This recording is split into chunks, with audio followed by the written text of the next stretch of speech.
is Deborah Atkinson, host of the Flipping 50 show, both the podcast and the TV show. And I want to give you a really quick tip today about how to strengthen each of your legs in a place where we as women love to tone. It's one of my favorite places to tone, and actually it also isn't just about vanity, but it helps tremendously with avoiding injury.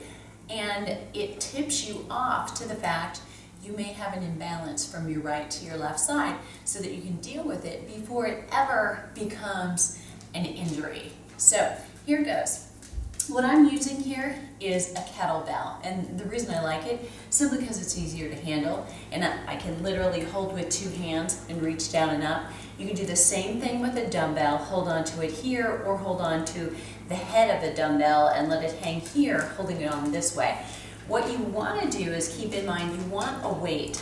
It's actually easier to have a weight to pull you down and up and use it as resistance or balance than it is to have nothing at all. So rather than thinking to introduce it, you might do it, excuse me, you might do it like this.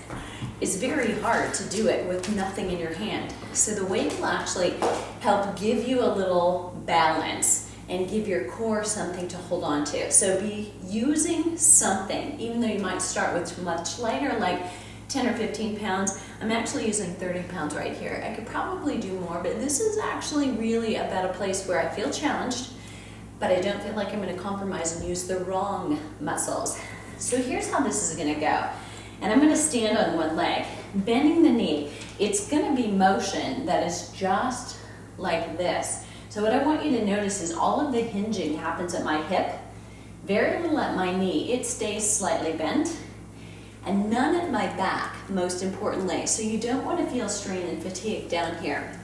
So I'm gonna come down, lift this up, and it's simply a very low, and I don't have to come all the way back down to the floor. So it's all about where I feel the work in my bum. So in this hip, cheek, and in the hamstring.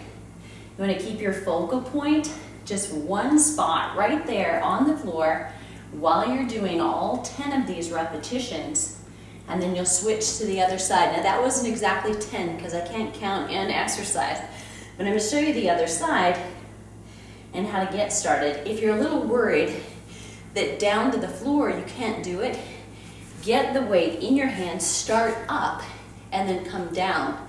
So then you won't have to compromise, because the hardest part is going to be that last 2 inches to the floor. And that may be where you lose form. So you want to stay up and stay nice and tall. What you're doing here is strengthening the glutes and the hamstrings as they insert into the glute. And this is one really weak area for a lot of us. And if that's not strong, what you end up doing is compromising the lower back. So what we call those is single leg Russian deadlifts. So single leg RDLs, if you ever see that written, that's what it means. In a sense, it's like a single leg mini squat or a lunge with one leg in the air.